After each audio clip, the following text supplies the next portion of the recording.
എന്നിട്ടും നമുക്ക് NHS operation തിയേറ്ററിൽ ജോലി കിട്ടി. എന്റെ പ്രൊഫഷൻ അനസ്തേഷ്യ ആയിരുന്നു. ഞാൻ ആ പ്രൊഫഷനിൽ ഇപ്പോൾ വർക്ക് ചെയ്യുന്നു.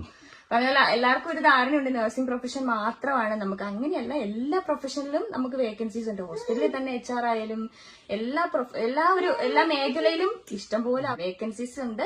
അതിനനുസരിച്ച് നമ്മൾ ഹാർഡ് വർക്ക് ചെയ്ത് നമ്മൾ ട്രൈ ചെയ്യുവാണെങ്കിൽ നമുക്ക് കിട്ടും, അത്രേ ഉള്ളൂ. അതേപോലെ ജോലിക്ക് ബുദ്ധിമുട്ടാണെന്നൊക്കെ ഇവിടെ വരുന്ന സ്റ്റുഡൻസിന്റെ കാര്യത്തിൽ ഇപ്പോ അപർണയെ സംബന്ധിച്ചിടത്തോളം സ്റ്റുഡന്റ് ആയിട്ടാണല്ലോ വന്നത്.